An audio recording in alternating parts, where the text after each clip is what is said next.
On the bench today is a Nakamichi BX-100 2-head cassette deck made in Japan in 1985. This was the entry-level model Nakamichi tape deck for that year. Just because it's entry-level does not mean it is cheap whatsoever. This is an extremely well-built deck with Dolby B. Doesn't have C. I don't use Dolby anyway, so it doesn't bother me. As you can see here, this one has no belt because I took it out and put it inside an Onkyo 2058, which actually uses the same single capstan Sankyo mechanism. I'm not going to pull it out of there though, because it'll take a bit longer. And instead I'm going to put a brand new belt in. So let's get started. Alright, first we of course need to take the top off. I didn't show you, but there's 4 screws, 2 on each side. We don't need to take the bottom off on this one, not today anyways. You can actually see here we've got a little note. That just means that I took this capstan motor out of my Yamaha KX530 and put it in here because this original Sankyo motor was having some issues. The cam motor I took out of another Nakamichi deck. But all we need to worry about today is getting that new belt in there. You can see the belt, well, you can see the brown burn on the what do they call that damn thing? The flywheel. So yeah, let's go ahead. We're going to take out this one screw on top, and then let's put this down. These 2 screws here, and that's how we pop out the transport, quick and easy. Of course, we want to take off the front door first. Put that aside so it doesn't get scratched up.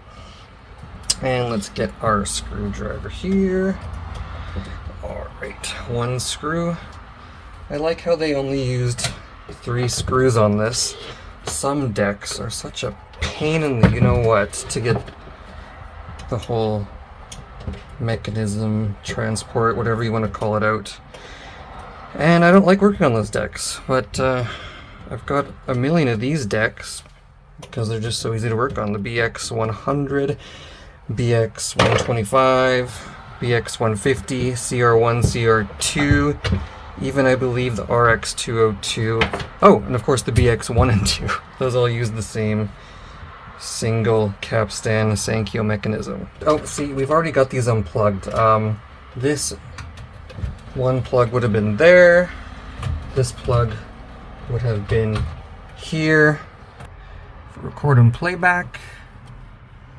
It's for erase. We also have to remove this ground here, which is just, well, this is already off, but it just screws right onto the edge of the case there. So there's one here on the side of the whole mechanism, and then the other side on the case. Now that that's out, you can see it's quite loose, which is good. I like this deck here because they give you a ton of room to pull this out. I always make sure the door's open first, and you can kind of rock it out like that. There you go. Very, very easy. We really, for this belt change, only need to worry about 3 screws here. So, first screw, right there, top left, bottom screw, and these screws are for the plate that the capstan motor is attached to.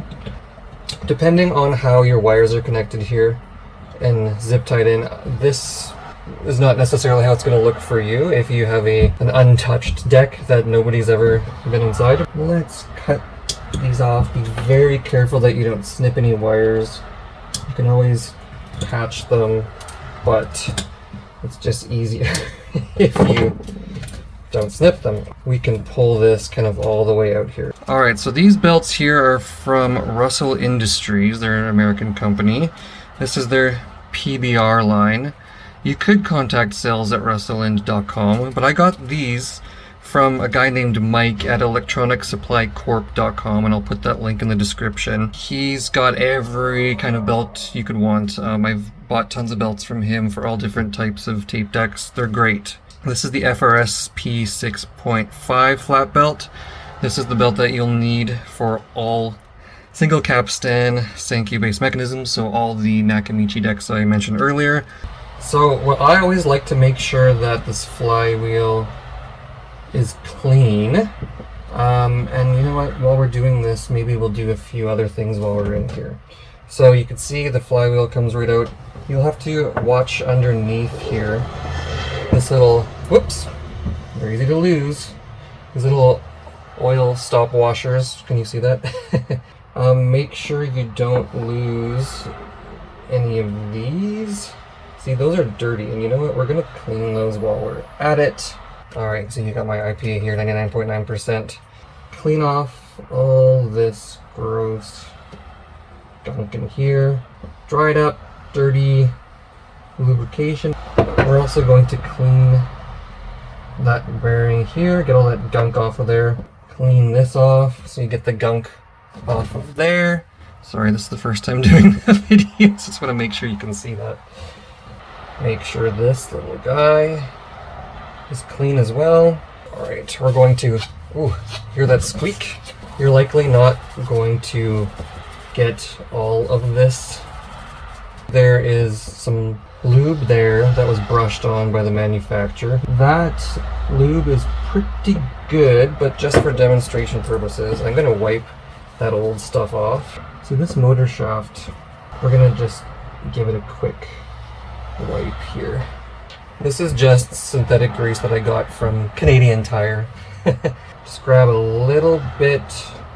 That's probably more, way more than enough. Alright, so we're going to pop our clean little brass guy back onto the flywheel capstan shaft here. Make sure the prongs are up. We're going to pop our little, whoops, you can get it in there. Make sure that goes down.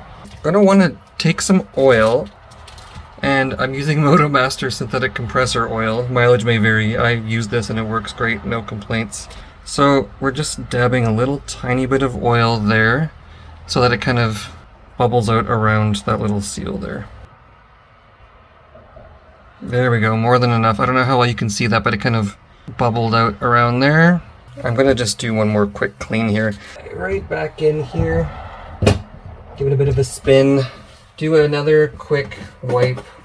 So we're going to take our belt around the flywheel. Now I'm going to hold it there with my left hand. We're going to take this plate. We're going to just swing this plate back in. It's aligning with these standoffs, these posts. You're going to just slip that on to the motor shaft. Make sure that the belt is still around the flywheel, and then just take your plate, make sure it kind of snaps in there, rotate the flywheel a little bit so that it's aligned nicely, and we are done. Let's get these screws back on. I've got my window open, so you're going to hear lots of traffic going by outside. I am burning up in here. These little pegs here and some zip ties. This video is supposed to be less than 5 minutes, but I guarantee it's going over 5 minutes now. Alright, there we have it. Alright, so we want to take this stop washer and pop it right back on the capstan there. Not too tight. I'd say leave a few millimeters so that it's not rubbing against the back plate. This counter belt, totally forgot to mention that. Remember, use a proper screwdriver, don't strip your screws.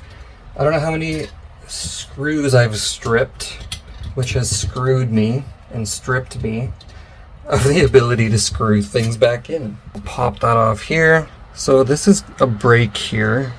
We're gonna pull that brake up, let me put this down, and then pull this belt off, and we're gonna put it back on.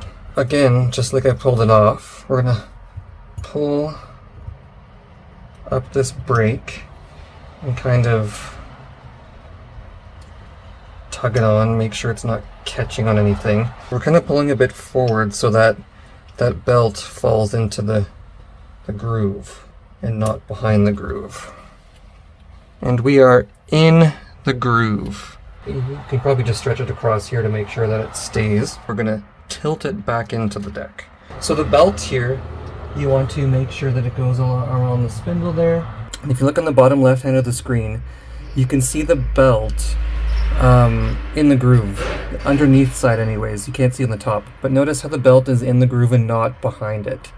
We also want to, with your fingers here, grab the spindle and just spin the belt around a few times and make sure it's not twisted, make sure it's straight. Alright, so now I'll show you how to put on the door while this is in the deck. A little slit in there on each side. Make sure they sit in those two slits, and you'll know right away if it's right or not. There we go.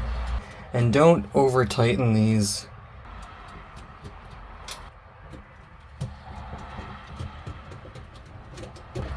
Alright, so it's nice and sturdy. Get this door back on. Let's get our plugs back in. So we've got this guy.